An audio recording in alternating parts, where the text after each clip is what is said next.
everyone, so this lecture is about the magnetic field on the axis of a circular current carrying loop. So ये जो आप कर रहे हो, this is your application of the Biot-Savart law. So यहाँ पर आपको क्या लेना है, एक आपको करंट कैरिंग लूप लेनी है सर्कुलर, जैसे इस तरह से ये करंट कैरिंग लूप है. सपोज यहाँ पर जो करंट है वो इस डायरेक्शन में जा रहा है और यहाँ से नीचे को आ रहा है, ठीक है, अगेन ऐसे जा रहा है. तो चलिए इस पर आपको क्या करना है कि इसकी जो एक्सिस है इसका, यानी कि इसकी एक्सिस कौन सी होगी, सेंटर से लेके अगर आप यहाँ पर ड्रॉ करोगे लाइन तो उस पर आप कोई भी पॉइंट P ले लीजिए. यहाँ पर आपको मैग्नेटिक फील्ड फाइंड आउट करनी है, तो हमें आज यही करना है. तो फर्स्ट ऑफ ऑल ये जो आपका सर्कुलर लूप जो दिखाई दे रही है वो किस वे में है, वो है आपकी इस तरह से.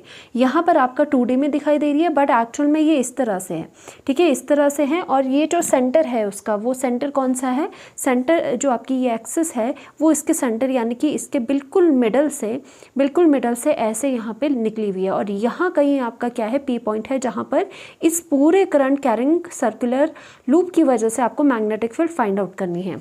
सो यहाँ पर क्या लिखा गया है, consider a circular loop of radius A, consider small elements DL and DL dash on circular loop. आपको क्या करना है कि बेशक ये सर्कल है बट आप कोई एक एलिमेंट ले सकते हो, छोटा सा एलिमेंट जो कि क्या है, एक स्ट्रेट लाइन की तरह एक्ट करेगा. बायट-सावर्ट लॉ में भी यही बताया जाता है कि कोई भी करंट जो आपका एलिमेंट होगा, करंट एलिमेंट स्मॉल आप ले लेके कोई, और उसकी वजह से किसी भी पॉइंट पे आप मैग्नेटिक फील्ड निकाल सकते थे, जो कि dB मैग्नेटिक फील्ड आती थी यहाँ पे, और फॉर्मूला आप निकाल चुके हो.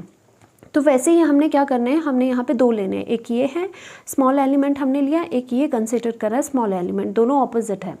So now point P is at the distance x. सो ये जो आपका P पॉइंट है जहाँ पर इस एलिमेंट और फिलहाल अभी इस एलिमेंट और इस एलिमेंट की वजह से मैग्नेटिक फील्ड निकालनी, फिर क्या करेंगे, फिर हम उसका इंटीग्रेशन करेंगे पूरे की वजह से यहाँ पर मैग्नेटिक फील्ड निकालेंगे.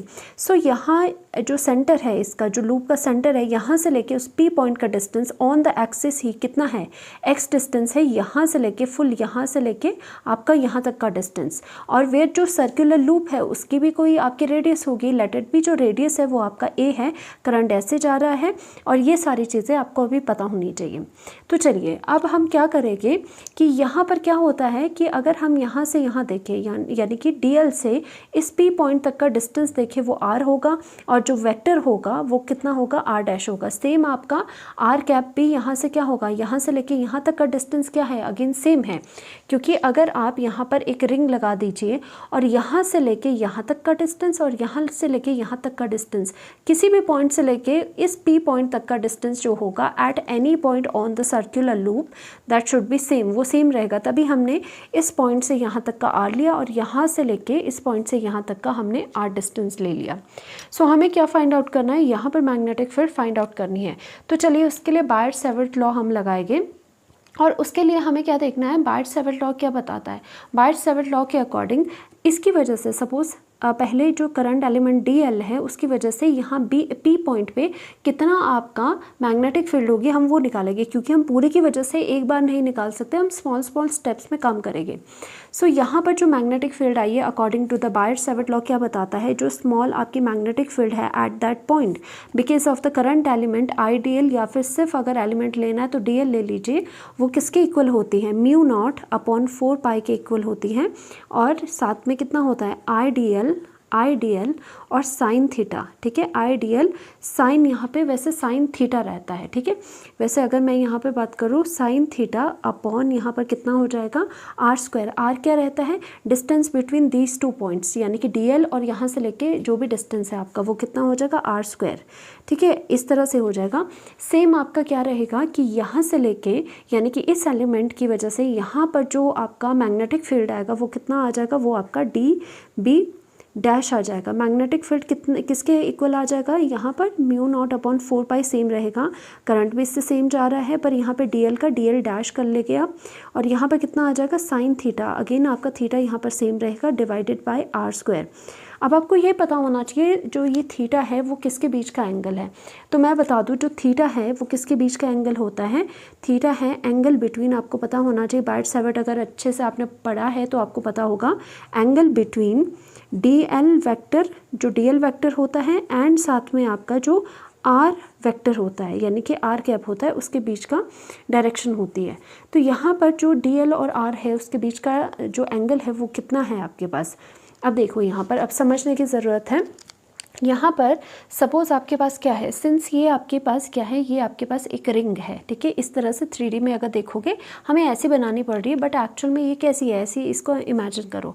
और इसकी जो एक्सिस है वो क्या हो रही है, वो बिल्कुल इसके जो सेंटर पॉइंट है उससे यहाँ पर एक्सिस आगे को जा रही है, ठीक है, जिस पर यहाँ पर कहीं क्या होगा, P पॉइंट होगा। और उसी तरह से हमने जो दो एलिमेंट्स ले रखे हैं उसे ऐसे इमेजिन करो, दो एलिमेंट कहाँ ले रखे, एक इधर को ले रखा है एलिमेंट इस साइड को, एक इस साइड एलिमेंट रखा है, और करंट इस तरह से उसमें आ रहा है। तो देखो डीएल की डायरेक्शन क्या होती है, डीएल की डायरेक्शन वो होती है जो करंट की डायरेक्शन होती है। करंट यहाँ पर इस तरह से आ रहा है, यानी कि करंट यहाँ पर क्या आ रहा है, इस जो कॉइल है इसमें करंट कहाँ से आ रहा है, करंट यहाँ पर इस तरह से आ रहा है, आउटवर्ड निकल रहा है। यहाँ पर अगर देखा जाए इस पॉइंट पे करंट कहाँ है, आपकी तरफ आउटवर्ड निकल रहा है। और इस पॉइंट पे जो डीएल ले रखा है वहाँ के लिए करंट कैसा आ रहा है, करंट इनवर्ड जा रहा है। तो हम यहाँ पर लिख सकते हैं कि जो ये डायरेक्शन है करंट की या फिर जो डीएल वेक्टर की, वो एक्चुअल में क्या है, यहाँ से आपका आउट आ रहा है और यहाँ से आपका इन जा रहा है, सो दैट आपको पता चल जाए। ओके, अब आपको क्या देखना है कि जो थीटा और आर के बीच का एंगल है वो कितना होगा, आपको वो देखना था।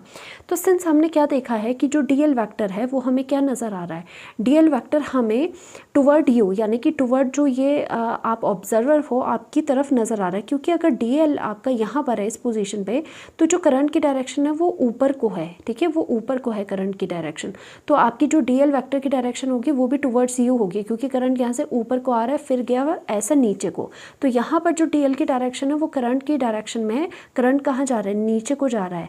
तो यानी कि डीएल की जो वेक्टर की डायरेक्शन वो भी क्या है, यहाँ से नीचे को है। तो यहाँ पर हमने इन लिखा है, यहाँ पे आउट लिखा है।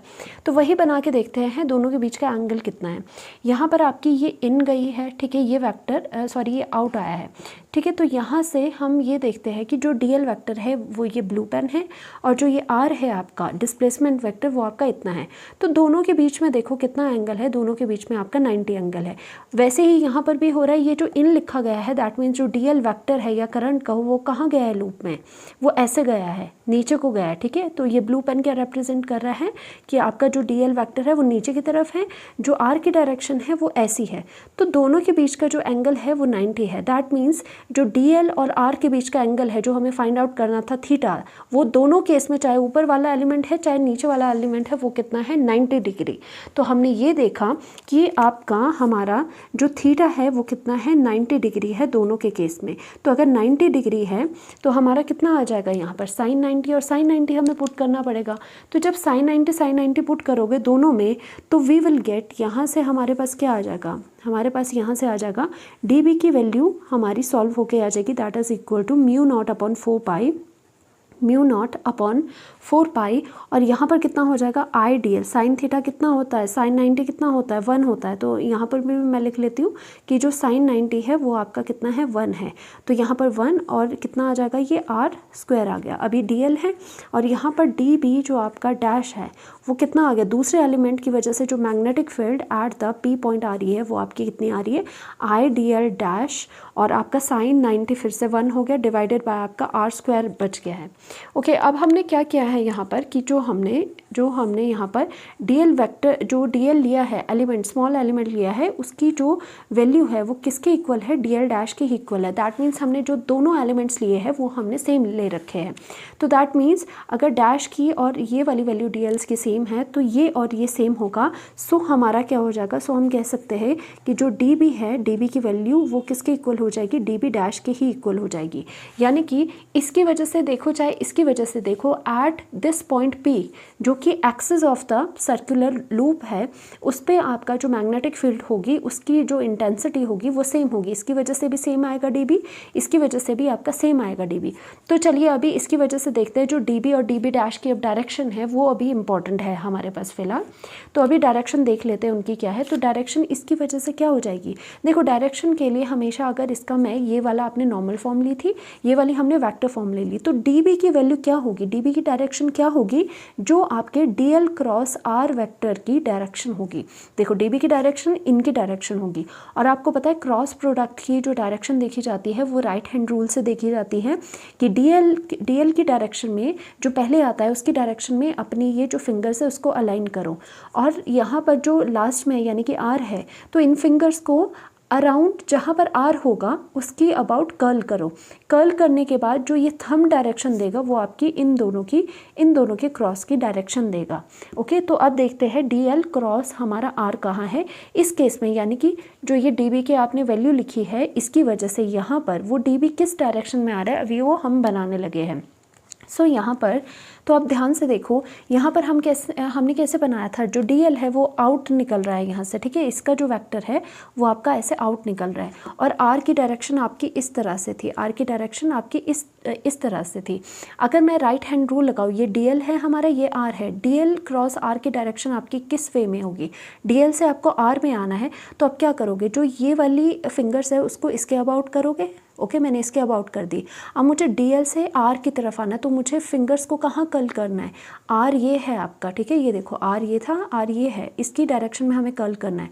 तो हम क्या करेंगे, अभी यहाँ मैंने फिंगर कर दी और मैं इसको आर के डायरेक्शन में कर्ल करूँगी, तो हमारा L D L cross R ये वेक्टर है, और उसका जो प्रोडक्ट है उसकी डायरेक्शन थंब बता रहा है, यानी कि थंब क्या बता रहा है, इसकी डायरेक्शन मतलब कि इसी की डायरेक्शन, तो थंब बता रहा है इन दोनों की डायरेक्शन, तो यानी कि जो डी बी है वो क्या होगा, वो ऊपर की तरफ आएगा। देखो थंब कहाँ पॉइंट आउट कर रहा है, ऊपर की तरफ आएगा। अब ये जो ऊपर की तरफ आएगा ये ऐसे नहीं है कि कहीं पर भी ऊपर की तरफ आ जाए, ऊपर की तरफ तो ये भी है, बोलने का मतलब है कि जो ये और ये है, इस जो प्लेन, जो ये प्लेन बना रहे हैं पूरा, ठीक है, ये और ये जो प्लेन बना रहे हैं उसके कहीं परपेंडिकुलर होगा, ठीक है, क्योंकि आपको पता है डी एल मतलब क्रॉस प्रोडक्ट की जो भी डायरेक्शन होती है वो इन दोनों कंपोनेंट की क्या होती है, परपेंडिकुलर आती है। ओके, अगर D L cross L R मैं देखूँ अगर, तो direction of D B is given by the cross product direction, और डायरेक्शन ऑफ डी बी क्या होगी, is perpendicular to the plane formed by D L and R. That means D B की जो direction है वो D L और R जो plane बना रहे हैं उसके परपेंडिकुलर आएगी, किसी और के नहीं। तो यानी कि मैंने यहाँ डी एल बनाया, यहाँ आर बनाया, तो डायरेक्शन बता रहा है रूल से कि उसके इन दोनों के परपेंडिकुलर होनी चाहिए डी बी की डायरेक्शन। तो डी बी की डायरेक्शन कुछ ऐसी होगी, देखिए कुछ ऐसी होगी, यानी कि ये इन दोनों प्लेन के ऐसा कोई इधर को परपेंडिकुलर होगा, इन दोनों के परपेंडिकुलर होगा, यानी कि मैं ऐसे कर सकती हूँ, ऐसे होगा, यहाँ को कहीं इस तरफ को होगा, तो मैं ऐसे कर रही हूँ, यहीं पे डीबी की डायरेक्शन बना रही हूँ जो कि इस तरह से, यानी कि इसकी वजह से जो डीबी मेरे पास आया है वो कैसा आ जाएगा, ये जो डीएल है और जो ये आर है उसके परपेंडिकुलर, तो जो ये आर दिख रहा है उसके परपेंडिकुलर हमें बनाना पड़ेगा, तो आर के परपेंडिकुलर कैसा बना, ऐसा बन गया, तो ये आपके पास क्या है, this is your dB. Okay, similarly इसकी वजह से डी एल डैश की वजह से जो D B dash magnetic field P point experience कर रहा है वो क्या होगी, अगेन सेम इसमें अगर आपको देखना है, ये वाला डी एल की डायरेक्शन है इनवर्ड, ये अंदर की तरफ जा रहा है, सो जो ये वाली डायरेक्शन है यहाँ पर जो डीएल है वो नीचे को जा रहा है, आर आपका ऐसा, आर इसके अलाइनमेंट पे है, तो आप क्या करोगे, डीएल क्रॉस आर कैसे करोगे, राइट हैंड जो लाइंस है आपकी, ये फिंगर्स है उसको इसकी डायरेक्शन में करोगे, तो यानी कि ये कैसा गया, ये इसकी डायरेक्शन में नीचे को चला गया और वो आर की तरफ मुड़ा, अगर वो आर की तरफ को मुड़ा, क्रॉस आर मुड़ा, तो कहाँ को जाएगा, तो डाउनवर्ड, यहाँ पे थंब जो बता रहा है वो डीबी की डायरेक्शन डाउनवर्ड को बता रहा है, तो डाउनवर्ड और परपेंडिकुलर किसके आएगा, जो ये दोनों प्लेन हो गए उसके परपेंडिकुलर और डाउनवर्ड डायरेक्शन में इस तरफ को होगा, यानी कि इस तरफ को होगा, इस और इसके परपेंडिकुलर होगा, और किस डायरेक्शन में होगा, नीचे की डायरेक्शन में होगा, तो यानी कि मैं डी बी डैश जो है वो क्या बनाऊंगी, ये डी एल की भी परपेंडिकुलर होगा और जो आर है यहाँ पे उसके भी परपेंडिकुलर होगा, तो वो आर के परपेंडिकुलर हम कैसे बनाएंगे, हम ऐसे बनाएंगे आर के परपेंडिकुलर, ठीक है।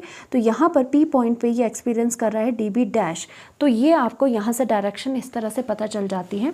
तो हमने अब यहाँ पर डायरेक्शन बता दी। अब हम क्या करेंगे कि यहाँ पर जो एंगल है, एक एंगल यहाँ पर ले लेते हैं, यहाँ पर एंगल हमने क्या लेना है, यहाँ पर फाई एंगल लेना है, यहाँ पर भी हमने क्या लेना है, फाई एंगल ले लेना है, ठीक है। तो यहाँ पर जब फाई एंगल लोगे तो आप क्या करोगे यहाँ, सो आप यहाँ पर ये कर सकते हो कि सबसे पहले इस पे आपको क्या करना है, परपेंडिकुलर एक कोई वर्टिकल लाइन ड्रॉ करनी है, ठीक है। वर्टिकल हमने यहाँ पर एक एक्स्ट्रा लाइन अपने आप से हमने ड्रॉ कर दी, ठीक है। अब यहाँ पर क्या है, यहाँ पर फाई एंगल है, ये लेट सपोज हमने किया है ये एंगल फाई है।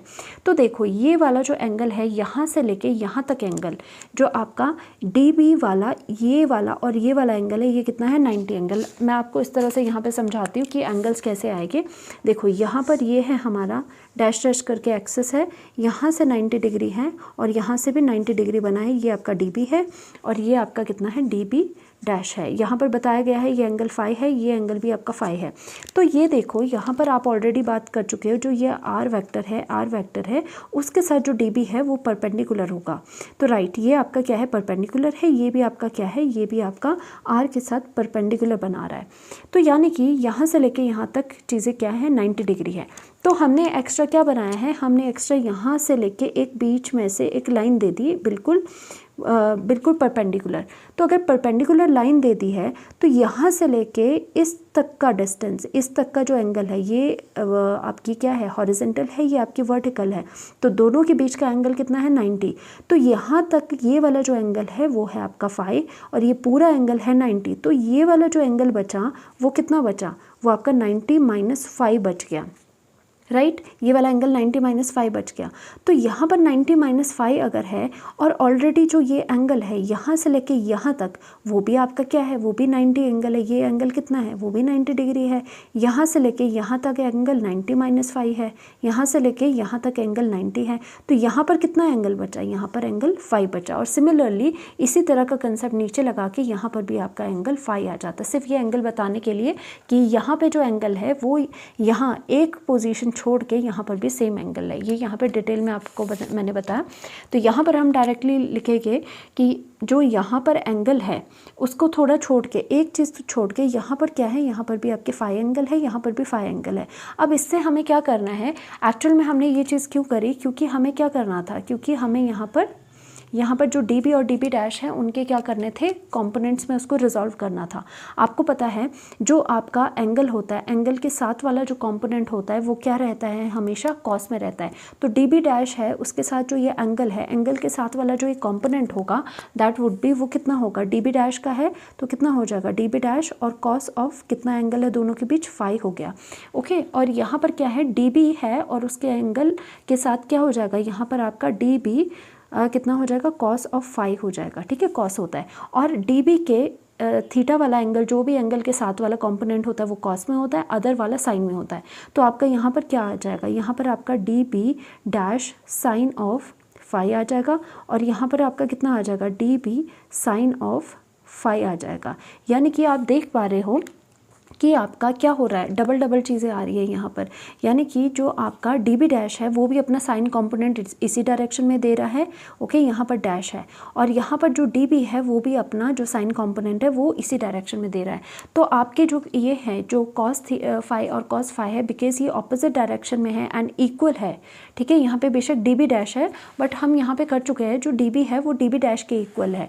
तो ये वाला कंपोनेंट और ये वाला कंपोनेंट कैंसिल हो जाता है और जो मैग्नेटिक फील्ड का कौन सा कंपोनेंट एक्ट करता है, साइन 5 वाला ही जो कंपोनेंट है वो आपका एक्चुअल में मैग्नेटिक फील्ड देता है और डायरेक्शन भी देता है, ठीक है। मैग्नेटिक फील्ड रिजल्टेंट इसकी वजह से आती है, कॉस की वजह से नहीं आती, आप देख पा रहे होगे क्योंकि वो कैंसिल हो जाता है। अब यहाँ पे क्या करना है, ये वाली चीज़ें तो क्या है, ये ड्यू टू स्मॉल एलिमेंट्स की वजह से। अब पता नहीं इसमें कितने ऐसे आप एलिमेंट्स ले सकते हो, कहीं पर भी बहुत सारे नंबर ऑफ एलिमेंट्स ले सकते हो। तो यहाँ पर क्या होगा, यहाँ पे अभी जैसे DB साइन 5 आया है, DB डैश साइन 5 आया है, हालांकि DB और DB डैश जो है वो सेम है। तो यहाँ पर पता नहीं कितने नंबर ऑफ आपके DB साइन 5 आपको देखने को मिलेंगे, very large number of DB sine 5 एक ही डायरेक्शन में। तो हम क्या करेंगे, यहाँ ये इन दोनों की DB साइन 5 करने के बजाय हम क्या करेंगे, पूरे लूप की वजह से ही यहाँ पर जो DB साइन 5 जितने भी आ रहे होंगे उसका रिजल्टेंट लेंगे। तो यानी कि पूरे की वजह से यहाँ पर जो भी आपका मैग्नेटिक फील्ड आ रही होगी उसको देखने के लिए हमें क्या करना पड़ेगा, हमें इंटीग्रेशन करनी पड़ेगी। तो वही चीज़ हम करेंगे। यहाँ से आप पहले लिख लीजिए कि जो आप लिख सकते हो नाउ, आप यहाँ पर ये लिख लीजिए नाउ आप DB cos 5 components components get cancelled, okay, get cancelled, ठीक है, वो कैंसिल हो गए। सो नाउ आपका क्या है, dB sin phi ही वो मैग्नेटिक फील्ड देगा। सो नाउ जो मैग्नेटिक फील्ड होगी, जो मैग्नेटिक फील्ड होगी एट पॉइंट P, ठीक है, जो एट पॉइंट P होगी वो सोली किसकी वजह से होगी, हमें इंटीग्रेशन करना पड़ेगा जितने भी dB sin phi आ रहे हैं। देखो ऐसा नहीं है कि यहाँ पे दो या तीन आपके dB sin phi आएंगे, बहुत सारे dB sin phi आएंगे और हर बार हम जो dl की लेंथ है वो सेम लिया करेंगे, तो सेम आपके dB sin phi आया करेंगे। तो यहाँ पर है पूरे लूप की वजह से हम क्या करेंगे, उसको इंटीग्रेट कर देंगे। तो जब हमने इंटीग्रेट करा तो sin phi जो था और dB जो है, dB कितना है, dB चाहे dB डैश करो क्योंकि दोनों सेम वैल्यू है, तो यहाँ से dB की वैल्यू लिखेंगे, यहाँ sin phi as it is हम करेंगे। तो वही चीज़ें अब कैलकुलेशन करनी है। जो टोटल मैग्नेटिक फील्ड है due to the circular current carrying loop at the point P, वो कितना आ जाएगा, इंटीग्रेशन करेंगे हम dB, यानी कि ये वाली वैल्यू डाल दो μ0/4 और यहाँ पर IDL, क्योंकि डैश और DL जो भी है वो आपका सेम है, r² आ गया और आपका यहाँ पर कितना आ जाएगा, sin phi आएगा। देखो अब इसमें क्या है, जो phi एंगल है वो भी आपका सेम है, वो भी हमेशा सेम रहेगा और सारी चीज़ें r भी आपका जो डिस्टेंस है वो भी सेम रहेगा। μ0 और 4 पाई पहले ही सेम है, करंट जो है वो भी कांस्टेंट है, सिर्फ वेरी क्या कर रहा है, यानी कि जो आपका इंटीग्रेशन करने वाली चीज़ है वो कौन सी है, वो dl है, क्योंकि ये तो कांस्टेंट रह रही है।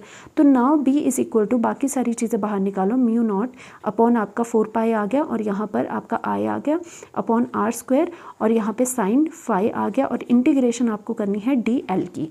अब जब इंटीग्रेशन कर रहे हैं हम तो क्या करेंगे, इंटीग्रेशन से d कैंसिल आउट हो जाएगा, तो आपका क्या आ जाएगा, लेंथ ऑफ द लूप। तो जो आपका सर्कुलर लूप है, अभी हमने कोई एक ही सर्कुलर लूप ली है, ठीक है, n नंबर्स ऑफ नहीं ली। सो हमारा यहाँ पे साइन थीटा हो जाएगा और यहाँ पे l हो जाएगा, क्योंकि इंटीग्रेशन और d आपस में कैंसिल आउट हो जाते हैं। वेयर आपका जो लेंथ ऑफ द लूप है, देखो length of the circular loop, इस पूरे सर्कुलर लूप की कितनी लेंथ होगी, जितना इसका सर्कमफ्रेंस होगा, that is equal to 2 pi r। तो आपका क्या करेंगे, 2 पाई r, r आपका रेडियस क्या है, a है यहाँ पर, तो आप कितना लिखोगे, 2 पाई a आप यहाँ पर लिखोगे। नाउ ऑल्सो यहाँ पर लिख सकते हो, ऑल्सो जो आपका साइन फाई है, not theta, this is your sine phi, this is your sine phi, this is your sine phi. जो आपकी साइन फाई की वैल्यू होगी वो किसकी इक्वल होगी, साइन फाई की वैल्यू जो होती है वो होती है परपेंडिकुलर अपॉन हाइपोटेन्यूज, तो वो किसके इक्वल होगी। अब देखो यहाँ फाई के विद रिस्पेक्ट में क्या है, परपेंडिकुलर ये है, हाइपोटेन्यूज ये है, तो परपेंडिकुलर अपॉन हाइपोटेन्यूज कितना हो गया, a अपॉन r हो गया। तो आप यहाँ पे लिख सकते हैं कि इसकी वैल्यू, आपकी साइन फाई की वैल्यू है a अपॉन r, तो साइन फाई की वैल्यू भी आप यहाँ पे पुट कर सकते हो a अपॉन r में, साइन फाई की वैल्यू आप a अपॉन r में यहाँ पर पुट कर सकते हो, ठीक है, यहाँ पर और l की वैल्यू ये पुट कर सकते हो। सो नाउ जो मैग्नेटिक फील्ड आपके पास आएगी that will be equal to μ0 upon 4 pi और आपकी यहाँ पर r upon i upon r² and again into में a अपॉन r आपकी आ गई और इसकी वैल्यू 2 पाई a आ गई, राइट। अब क्या हो जाएगा आपका, यहाँ पर 2 पाई कैंसिल आउट हो जाएगा, यहाँ पर आपका 2 आ जाएगा और यहाँ पर कितना है, ये r आपका कितना बन जाएगा, क्यूब बन जाएगा और a² आपका हो जाएगा। सो यहाँ से जो मैग्नेटिक फील्ड की आपकी वैल्यू आई है वो आपकी आई है μ0 I अपॉन 2 पाई नहीं रहेगा, पाई तो कैंसिल हो गया, r³ आ जाएगा, 2r³ आ जाएगा और ऊपर आपका a² आ गया। तो दैट मीन्स फर्स्ट आपकी जो मैग्नेटिक फील्ड की वैल्यू आई है वो due to the current carrying जो एक कॉइल है उसकी वजह से इतनी आई है। ऑल्सो आप क्या कर सकते हो, ऑल्सो आप इसको फर्दर मॉडिफाई कर सकते हो, मॉडिफिकेशन ही है। अब आप क्या कर सकते हो, जो यहाँ r है उसकी वैल्यू आप पुट कर सकते हो। r देखो यहाँ पर क्या है, r आपका हाइपोटेन्यूज है, तो हाइपोटेन्यूज ये क्या है, एक राइट एंगल ट्रायंगल है, ठीक है, ये एक राइट एंगल ट्रायंगल है। तो हाइपोटेन्यूज का स्क्वायर क्या होता है, परपेंडिकुलर का स्क्वायर प्लस बेस का स्क्वायर, तो r² आप यहाँ पर लिख सकते हो, we know that r² is equal to a² plus x² आप कर सकते हो, a² प्लस x² क्यों करा, a² यहाँ है, x² यहाँ है, इस वजह से। तो आपने a² x² करा तो r की जो वैल्यू है वो कितनी आ जाएगी, वो आ जाएगी √ऑफ a² प्लस x², जो कि हम यहाँ पर पुट करेंगे। ओके, पुटिंग इन द, हम लिखेंगे यहाँ से हम लिखते हैं पुटिंग इक्वेशन, इसको 1 ले लेते हैं, पुटिंग इन इक्वेशन 1। तो इक्वेशन 1 में पुट करके आर की वैल्यू कितनी आ जाएगी, आर यहाँ पे कितना है, क्यूब है, और अंडर रूट का मतलब क्या होता है, अंडर रूट का मतलब होता है 1/2। तो बी की वैल्यू यहाँ पर कितनी आ जाएगी, बी इज़ इक्वल टू हमारा कितना आ जाएगा, म्यू नॉट आई और ए स्क्वायर डिवाइडेड बाय 2, और आर की वैल्यू कितनी है आपकी, क्यूब, आर का क्यूब करना है, आर की वैल्यू ए स्क्वायर प्लस एक्स स्क्वायर, और यहाँ पे अंडर रूट का आपको हाफ करना है, बट ऑलरेडी 3 यहाँ पर है तो 3/2 आपकी वैल्यू हो जाएगी। तो देखा जाए तो एक और आपका मॉडिफाइड फॉर्मूला आ गया है, जिसमें आपने क्या करा है, आर की जो वैल्यू है उसको भी रिजॉल्व कर दिया है। तो ये फॉर्मूला है, सेकंड ये वाला आपका फॉर्मूला है। नाउ एक और चीज़ डिस्कस कर लेते हैं। अभी तो हमने 1 टर्न की बात करी है। नाउ लेट अस सपोज एक और केस कर लेते हैं। पहले इससे पहले केस हमने करना है कि अगर आपको मैग्नेटिक फील्ड निकालनी है एट द सेंटर, ठीक है, मैग्नेटिक फील्ड आप लिखोगे magnetic field due to this loop यानी कि current carrying loop at its centre, यानी कि खुद ही के अगर सेंटर पे आपको इसकी मैग्नेटिक फील्ड यानी कि यहाँ मैग्नेटिक फील्ड निकालनी हो तो कितनी आएगी। तो देखो मैग्नेटिक फील्ड के लिए आप क्या करोगे, जो यहाँ से यहाँ तक का डिस्टेंस कर रहे हो आप, यानी कि जो x कर रहे हो उसकी वैल्यू कितनी हो जाएगी, P पॉइंट अगर आपने यहाँ पर लेना है तो x को आपको 0 करना है। सो दैट मीन्स आपको क्या करना पड़ेगा, x शुड बी 0। तो यहाँ पर x should be equal to 0। जब x यहाँ पर 0 हो जाएगा, अगर हम यहाँ पर वैल्यूज़ को पुट करें तो x 0 करके क्या हो जाएगा, ये वाली चीज़ 0, a square raise to the power 3/2 हो जाएगा। तो आपका क्या हो जाएगा, 2 और 2 कैंसिल, a का क्यूब आपके पास आ जाएगा यहाँ पर। तो यहाँ पर डाल के देखते हैं वैल्यू को, b is equal to mu naught I, और आपका कितना हो जाएगा a स्क्वायर, और यहाँ पर क्या बोला है हमने 2, और यहाँ पर a स्क्वायर, और यहाँ पर प्लस 0 3/2। तो आपका कितना आ जाएगा, डायरेक्टली हम लिखते हैं b की वैल्यू कितनी आ जाएगी, इज़ इक्वल टू, यहाँ से 2 और 2 कैंसिल, 3 आ जाएगा, और यहाँ पर आपका a क्यूब और a स्क्वायर हो जाएगा। तो कैंसिल आउट करके टोटल जो आपका बनेगा यहाँ पर म्यू नॉट आई अपॉन आपका कितना बनेगा, 2a बनेगा। तो ये आपका क्या है, this is your magnetic field at the centre, this is at the centre of the loop, current carrying loop के ही अगर सेंटर में P पॉइंट कर दे तो उस पर मैक्सिमम मैग्नेटिक फील्ड एक्सपीरियंस होगी, और वो इतनी होगी, और जितना दूर जाते रहोगे उतनी मैग्नेटिक फील्ड एक्सपीरियंस होना कम हो जाएगा। तो चलिए नेक्स्ट करते हैं, नोट करते हैं यहाँ पर, सपोज़ आपका जो करंट कैरिंग कॉइल है वो एक टर्न नहीं है, in fact n number of turns है। Okay, n number of turns कैसे है, सपोज़ इस तरह से है, फिर आपका इस तरह से n नंबर ऑफ टर्न्स है। तो हम क्या लिखेंगे, ऐसी करंट कैरिंग कॉइल है जिसके पास n नंबर्स ऑफ टर्न्स है। सो आप लिखोगे for n turns in a coil carrying current.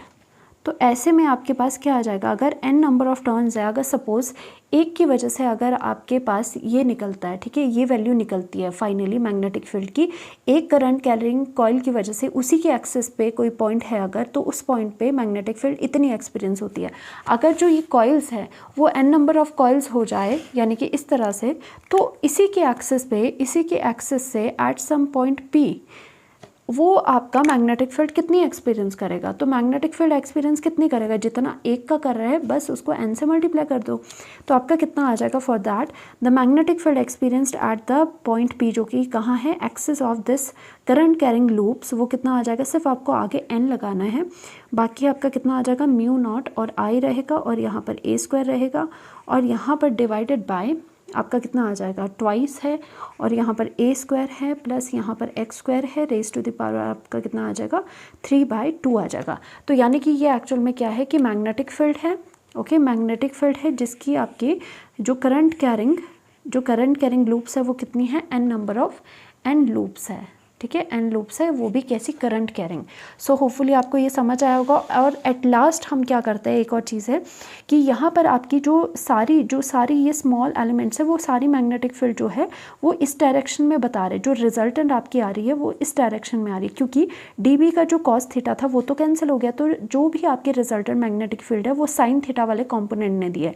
तो ऐसे बहुत सारे कॉम्पोनेंट हो गए, और सारे जो कॉम्पोनेंट हो गए वो फाइनल जो ये B की वैल्यू जो आपकी आ रही है, दैट मीन्स उसकी डायरेक्शन भी कहाँ होगी, बी की डायरेक्शन भी आपकी यही होगी, तो बी की डायरेक्शन भी आपकी सेम रहेगी आगे इसी डायरेक्शन में। तो होपफुली आपको समझ आया होगा। Thank you so much.